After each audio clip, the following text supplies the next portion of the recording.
So yun no mga ka-Chihuahua,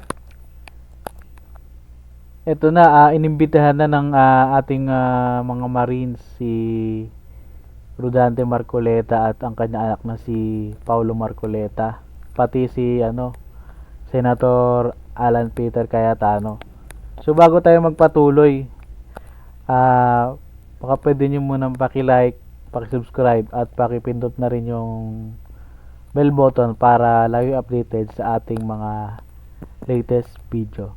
So yun ang mga ka-Chihuahua, tayo nang panoorin at pakinggan yung Suportado ng sinabi National Maritime Council ang pagbisita ng ilang mambabatas sa Kalayaan Island Group. Sinabi ni NMC spokesman Alexander Lopez na dapat bumisita ang mga opisyal sa West Philippine Sea at Bayan ng Kalayaan sa Palawan para maintindihan ang ipinaglalabang karapatan ng Pilipinas. Nauna nang inimbitahan ni Coast Guard spokesman for the West Philippine Sea, Commodore J. Tariela, ang mag-amang sina Senador Rodante Marcoleta at Congressman Paulo Marcoleta, gayon din si Senador Alan Peter Cayetano na sumama sa pagpapatrolya sa Kalayaan Islands. No, dapat lang.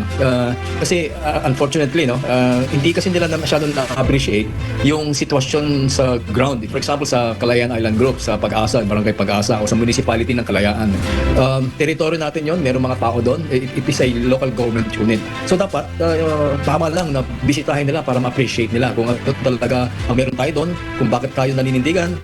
Nauna nang iginit ni Marcoleta na taken out of context o mali ang pagkakaintindi sa kanyang pahayag na dapat isuko ang Kalayaan Island Group.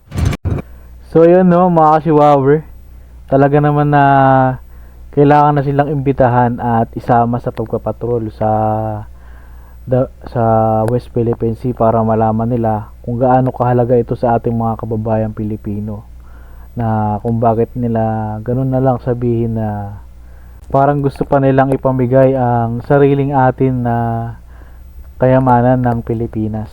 Tapos ngayon yung nasita na sila, ngayon dedepensa sila ng hindi daw naintindihan at hindi daw ganun yung kanilang pagkakasabi. Ginagawa pa nilang siraulo at mga Pilipino sa mga ginagawa nila.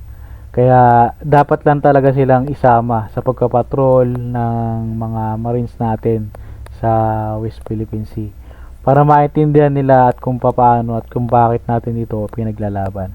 So yun lang mga ka-Chihuahua, kung nagustuhan nyo ang video na ito, paki-like at paki-share na rin at paki-subscribe ang channel natin. At huwag nyo rin kakalimutan na i-click ang bell button para lagi updated sa ating video. At kung may mga karagdagang opinion, paki-comment nyo na lang sa comment section sa baba. Yun lang, maraming salamat mga ka-Chihuahua.